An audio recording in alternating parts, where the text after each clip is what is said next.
عن علی بن ابی طالب قال لم يكن رسول الله صلى الله تعالى عليه وسلم بالطويل الممغط ولا بالقصير المتردد وكان ربادا من القوم ولم يكن بالجاد القتت ولا بالسبت كان رجلا شارا ولم يكن بالمطهم ولا بالمقلسم وكان في وجهه تدبير ابيض مشرب اضاج العينين آدب الاشفار جليل المشاش والقتت اجرد ذو مسربة شسن الكفين والقدمين اذا مشى تقلى كانما ينحط من سبب وإذا التفت من بين كتفيه خاتم النبوة وهو خاتم النبيين أجود الناس صدرا وأصدق الناس صدرا وأصدق الناس لهجة وألينهم عريقة وأكرمهم عشيرة من رأى بداهة هابه ومن خالطه معرفة أحبه يقول لا يقول مر قبله ولا بعده مثله.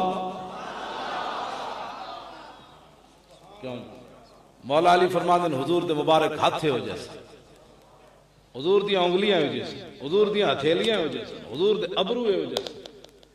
رسول اللہ چل دے سن. مولا علی فرماندن جب رسول اللہ چل دے سن تے زمین سمٹ کے پیرا تلے آ گئی. حضور ایتھے پاؤ ایتھے پاؤ.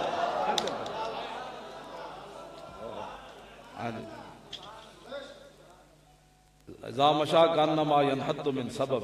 زمین چھکنے اور دوسری کہتے نہیں میرے طرف تے بین کتفے خاتم النبوت. حضور دے دوویں کندھے درمیان مور نبوت سی. تے مولا علی فرماندے نے حضور آخری نہیں.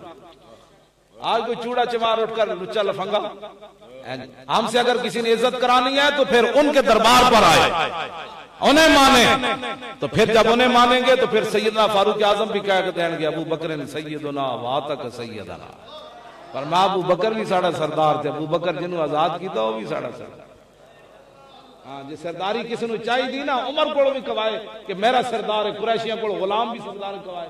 تو پھر طریقہ اے کہ انہیں جانا انہیں مانا. بس اس دربار تے آوے شفیع و حاکم و مختار مان ان کو